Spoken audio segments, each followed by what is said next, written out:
রাসূলুল্লাহ সাল্লাল্লাহু আলাইহি ওয়াসাল্লামের জীবন, আচার-আচরণ ও চরিত্র থেকে জীবন বদলে দেওয়া শিক্ষা সহিহ হাদিসের আলোকে সংক্ষেপে তুলে ধরা হল।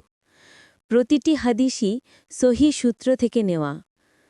মানুষের প্রতি সহজ হও, কঠিন নয়। হাদিস। রাসূল সাল্লাল্লাহু আলাইহি ওয়াসাল্লাম বলেছেন, তোমরা সহজ করো, কঠিন করো না। সুখবর দাও, বিরক্তিকর বানিও না। শিক্ষা। মুসলমানের চরিত্র এমন হবে যেন তার আচরণে মানুষ স্বস্তি পায়। রাগ দমনের শিক্ষা। হাদিস।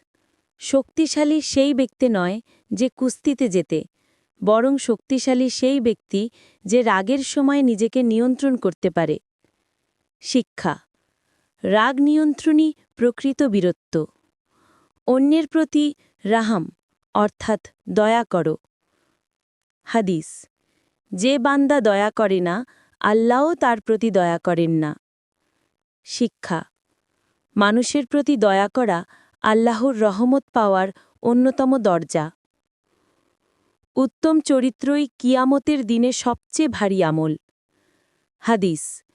কিয়ামতের দিনে মিজান অর্থাৎ পরিমাপের পাল্লায় মানুষের সবচেয়ে ভারী আমল হবে তার উত্তম চরিত্র। পরিবারে উত্তম আচরণ। হাদিস। তোমাদের মধ্যে উত্তম সেই ব্যক্তি যে তার পরিবারের কাছে উত্তম, আর আমি আমার পরিবারের কাছে সবচেয়ে উত্তম। ন্যায়পরায়ণতা। কেউ অপরাধ করলে তার পরিচয় বা সম্পর্ক দেখতেন না। আইন সবার জন্য সমান।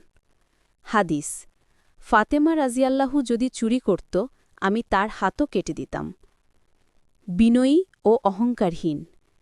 গৃহকর্মে সাহায্য করতেন, সাধারণ মানুষের মতো জীবনযাপন করতেন। হাদিস।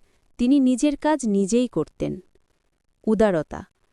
তিনি ছিলেন সবচেয়ে উদার, বিশেষ করে রমজান মাসে। হাদিস। তিনি ছিলেন মানুষের মধ্যে সবচেয়ে বেশি উদার, রমজানে তার উদারতা ঝড়ের গতির মতো বেড়ে যেত। ক্ষমাশীলতা। যারা তাকে শত্রুতা করেছে, তাকেও তিনি ক্ষমা করেছেন। উদাহরণ। মক্কা বিজয়ের দিন তিনি বলেছিলেন,